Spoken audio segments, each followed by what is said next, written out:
gonna start up here on your unit with your 20-pound propane tank. It's a single tank unit fed into the camper by a even flow regulator. You're gonna turn this knob here to open. That's gonna let your tank flow through to your RV, which is gonna power your stove and your hot water heater. It does have a manual tongue jack here. Turn this, it's gonna crank your tongue jack up and down so you can attach it and unhook it from your vehicle. You've got a 7-way connector here that hooks to your vehicle, so you'll have lights and brake lights and turn signals on the back of your unit while you're towing it, and it does sit nicely in this little saddle here on the side of the tongue. You do have your battery underneath this cover here. This is going to be your battery box. It is cinched with a toothed cinch, so you don't have to worry about that coming off. There is no battery disconnect, so it will draw power from the battery as long as you don't have it plugged in. This box here will keep it protected from the elements, so you don't have to worry about that getting rained on or nothing like that. You don't have to worry about this getting rained on either. So we'll come over here. This compartment here houses your spare tire and your manual crank handle. The spare tire is aired up to the proper PSI, which is going to be right here. Hang on, I may be wrong. No, right there, 65 PSI. It is aired up, I checked it myself, and then you have your manual crank handle that's going to raise and lower the the 2 stabilizer jacks that are in the back of the unit. It's in a bag right there, and it's cinched up with some Velcro.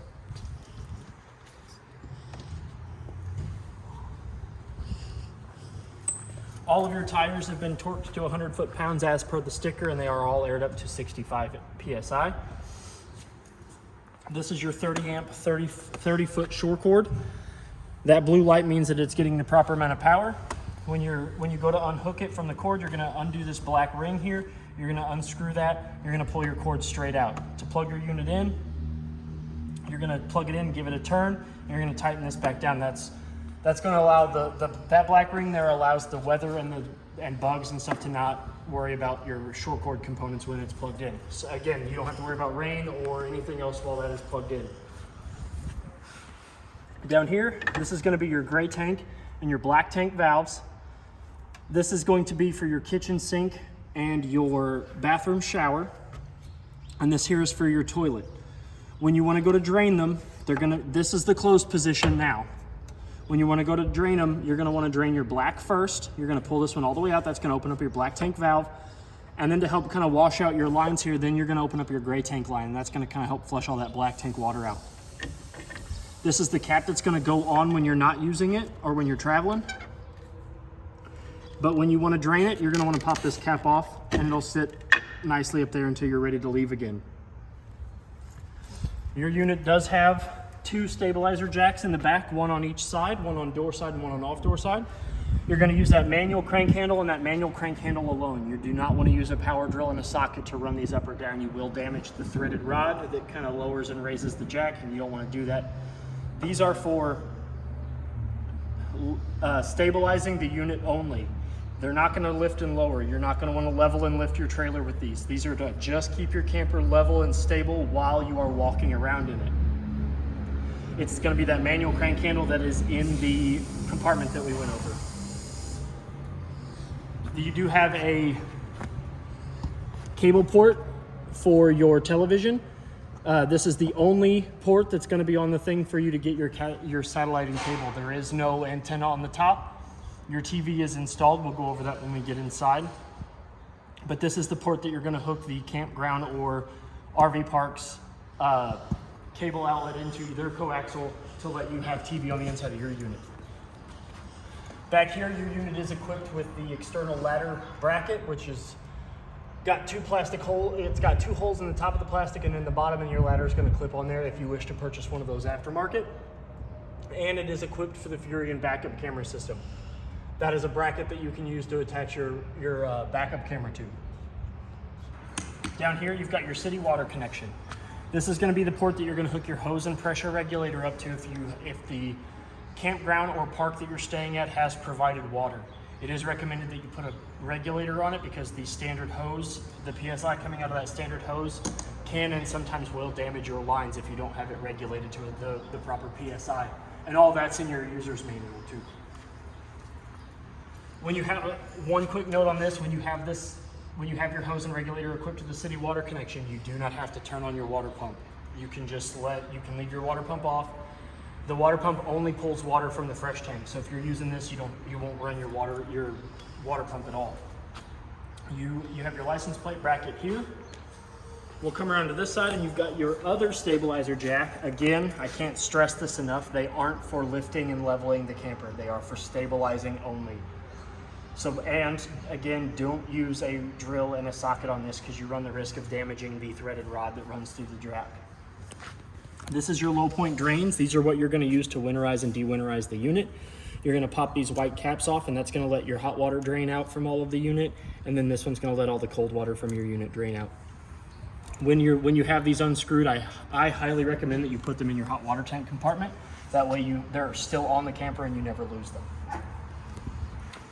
While we're here, this is your hot water heater. It is a gas-only hot water heater. You're going to turn that little spring-loaded tab and you're going to feed it through the hole, and that's going to let you get into your hot water heater.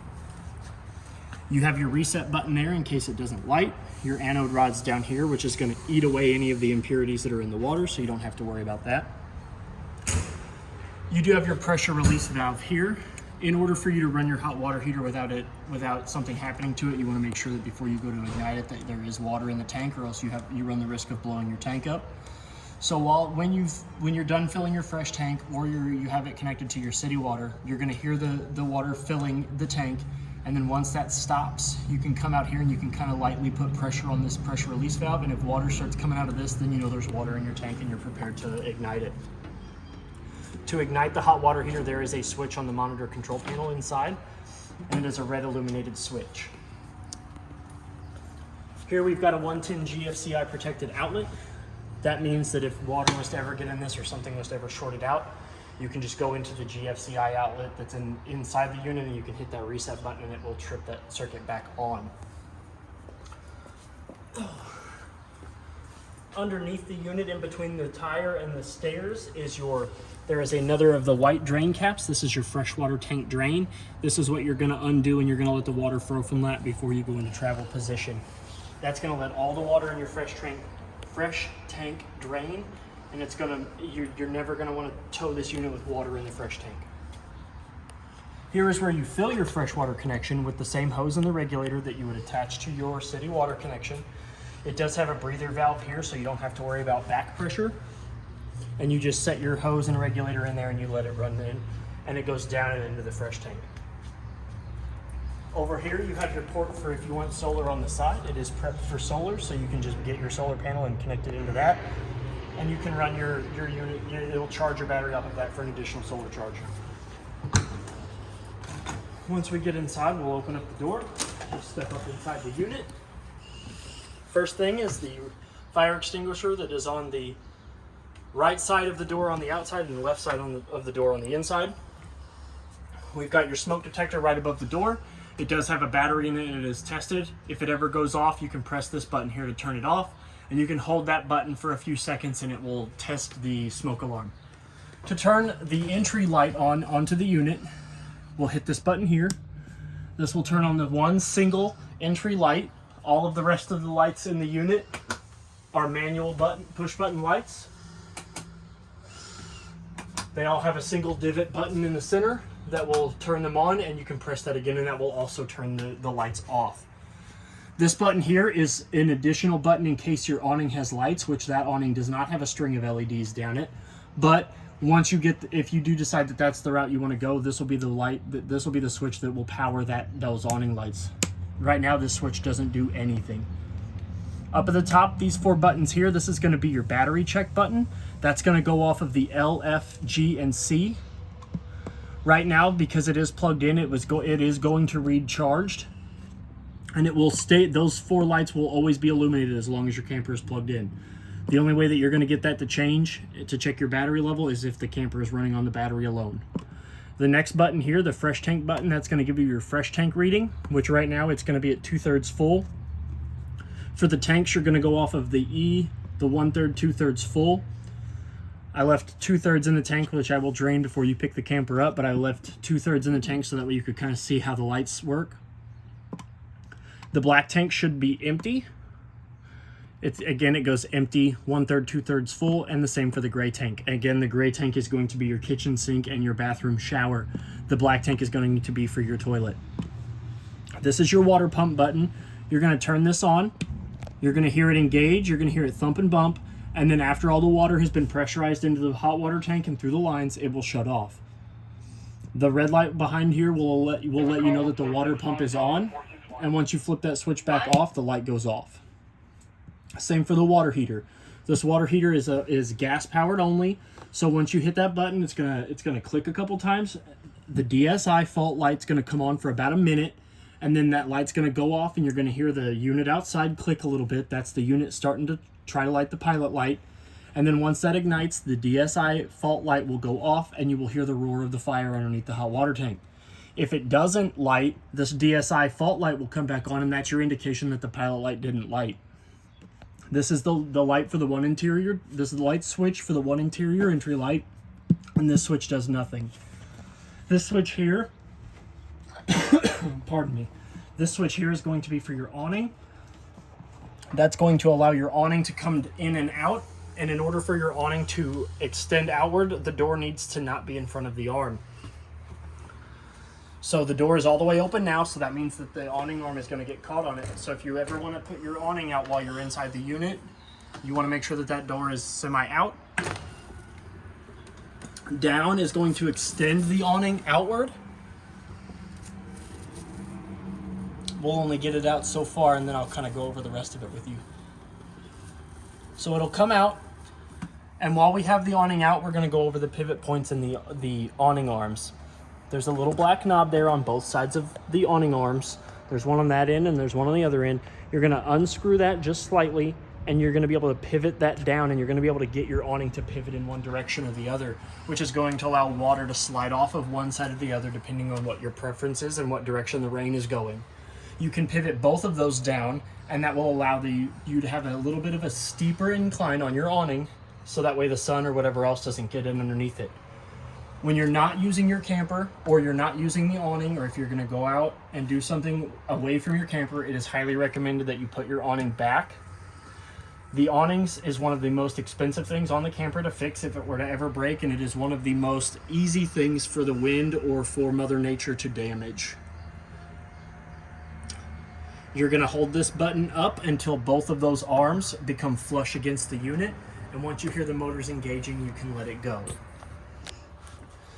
While we're here, we're going to go over, this is your GFCI 110 outlet on the inside that has your test and reset buttons. If from whatever reason any of your GFCIs, which are all labeled GFCI protected, if for whatever reason you're not getting power to these, you can hit the reset button, and that should present you with power to all of your GFCIs. If not, you can come down here to your circuit box, and that's going to have all of your circuits, which are all going to be labeled. Your AC, your refrigerator, the GFCI is branch number 3. So you're going to have 1, 2, 3. And then on this side is where all your fuses are at. And if for whatever reason a fuse blows, there will be a small red LED that sits underneath those that will illuminate once it is blown, and that will let you know that it is time to change out your fuses. I have installed your Insignia TV here on the wall. I have also included a coaxial cord, so that way your TV is ready to go. It is not set up because without an antenna booster on this, I can't check the channels. So I did leave it in the pre-setup phase, so that way you can connect it to whatever sort of Wi-Fi that you have in order for you to set it up. But it does get it will get live TV once you get an antenna installed, or the coaxial cord has the power that runs through it accordingly. You do have 2 GFCI protected outlets, one on this side of the bed and the other one on that side of the bed, along with a fire escape window at the head of the bed that does pull. That handle will lift up out of its saddle, swing forward, and you can push that whole window out in case of an emergency. The shades that are in the building, are in the unit, are pull down push up shades, and they will stop in any orientation that you wish. So if you want half sun, if you want no sun, or if you want all sun. You do have closet space over here, but with the TV mounted on the wall where it's at, you're going to have to demount the TV in order to open up the closet, which is going to have a coat rack and ample storage for clothes and blankets and whatever else that you want to put in there. This is a single lined Teddy Bear Bunk Series mattress, so quite comfy. You do have storage underneath your sitting area here. Nice ample storage. These pillows are cushions. They do have a Velcro strap on the back, so if you do wish to have them Velcro to the wall, that is at your discretion. So that way if you're ever leaving and you don't want them to fall over or nothing, you can pull that white strip off and you can stick them to the wall. You do have a table that has extendable legs. Fold them out. Make the brackets parallel with one another. And then you can flip it over and then you have seating area here at the bench style seating. In order to fold them back down, you just apply a little bit of pressure at the fold. These legs will fold back down and you can store this table anywhere you want. You do have a 2-burner gas stove here. You never want to cook on this glass top surface. This is not for heating. This is just for protection, and it creates not only more counter space when you're not using the stove, but when you decide that you want to cook something, if you're cooking something that may have high splash rating, you can flip it up to have a backsplash. In order to ignite your burners, you're going to turn that on. That's going to let the stove know that you're going to be drawing gas from it, and then it's also going to be starting the igniter. In order to light your stove, you're going to push in, and you're going to hear that click. That click is your igniter. You're going to turn this. There's no propane running through the unit right now, so I'm not going to light the stoves. But to light them, you're going to push in. The light's going to dim down. You're going to turn it to high, and you're going to let it sit there for a second, and then that igniter should catch the propane coming out of the burners, which is going to create a blue flame ring around the burner. And you do the same thing for this one. The blue light, your stove will only ignite once that LED is pushed in. Once it's off, then you don't have to worry about it igniting. You do have a Furion fireplace that has 2 modes, high and low. It will go through the standard RGB colors, and not only the rocks at the bottom will illuminate, but also the fake flames that light up on the backside will change colors. And you can do all of that with the remote that is in your manual right here. Your remote for the TV is also in that, and the remote for the fireplace is in here as well. There is your mode button. That's what's going to cycle through low, high, and then this is just going to, when there's no settings, it's just going to give you some nice illumination. This is going to be your button to change the rocks colors. It cycles through the standard RGBs. This is your timer button. This button here is going to allow you to set a timer where this thing will kick on, and it goes in hour increments. So you've got 30, 1 hour, 2 hour, 3 hour, 4 hour, and so forth and so on up to 5 hours. Every 5 hours it'll kick on, and it'll stay on for about the same period of time, and then it'll kick off. And then the next button is your power button, and that will turn it off. Once it turns off, it will go into a cool down cycle, and then it will shut off. You do have drawers here. Again, this one is where your owner's manual is at. That's going to have all your owner's manuals for the television, the stove, the Furion fireplace, your refrigerator, and the unit itself. This drawer here, it says antifreeze inlet to antifreeze. It's an empty drawer, but in order to access your water pump, you're going to want to pull this drawer out because your water pump is in behind the circuit box. You do have a standard electric powered fridge. It's only going to run when it's either plugged in or off the battery. It is set to the coldest setting right now, so that way when you do come to pick this thing up, your refrigerator is going to be good to go and ready for snacks.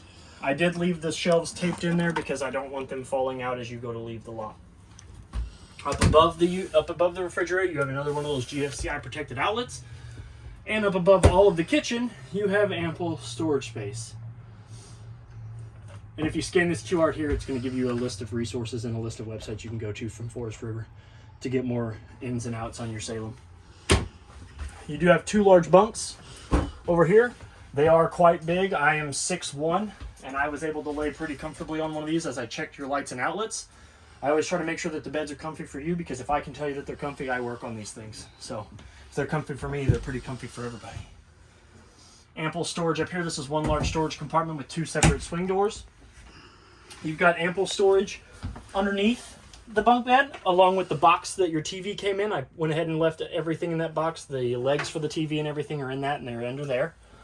You do have a GFCI outlet and a push-button light for this bottom bunk, too. Oh, yeah, no, that's right. But this light here, there it goes. It's a push-button dome light, just like the rest in the interior. And you do have a ring here if you want to hang anything up while you're in here. We're going to go into the bathroom. You do have a window above the top bunk, too. Bathroom's kind of roomy. You've got a large, rather large shower with a vent fan above it, so in case things get steamy, you can open that up. It is a manual handle. You're going to pull down on the handle and you're going to swing it, and the teeth on the handle are going to set into one of these grooves depending on the orientation of the vent that you would like to have it open at. There is a black button up on the side here that will turn the vent fan on and off, and then when you're done, you can close it back up.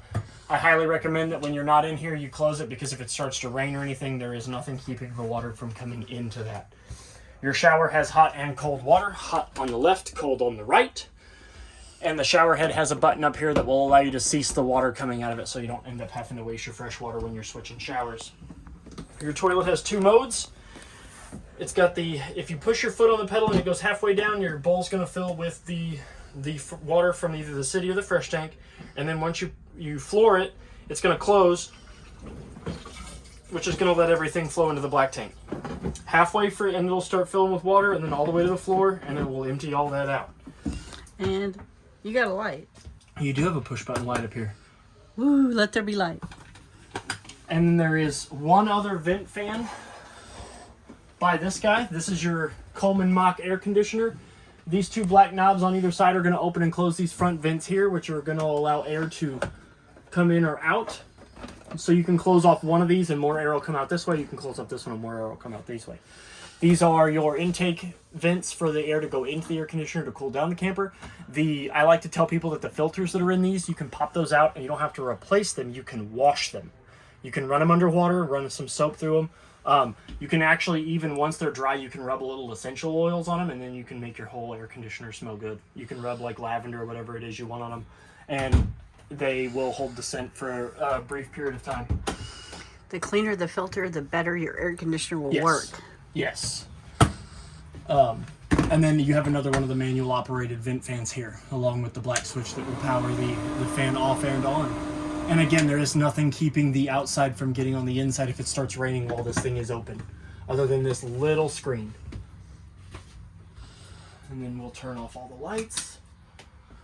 The last thing I want to go over with you is the second most important piece of equipment that's in this camper. And that's the LP detector. This thing here is going to keep you safe. It is your silent guardian. This thing is going to let you know if you've got any propane escaping into your unit or carbon monoxide. It's got a green light here that's solid right now under carbon monoxide, which means it's not detecting any loose carbon monoxide, and there's no LP light on.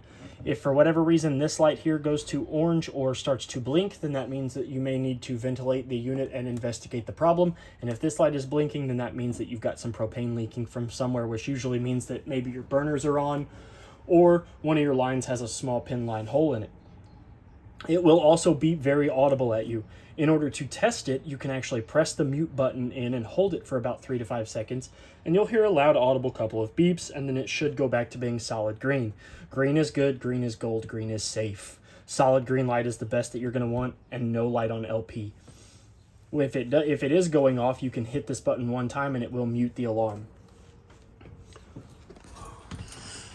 I think that covers pretty much everything in your camper. If you have any questions, you can always reach out to us here at Parkland RV. My name is Trey. I PDI'd your unit, and I will answer any of the questions that you have. Happy camping and good luck. Thank you.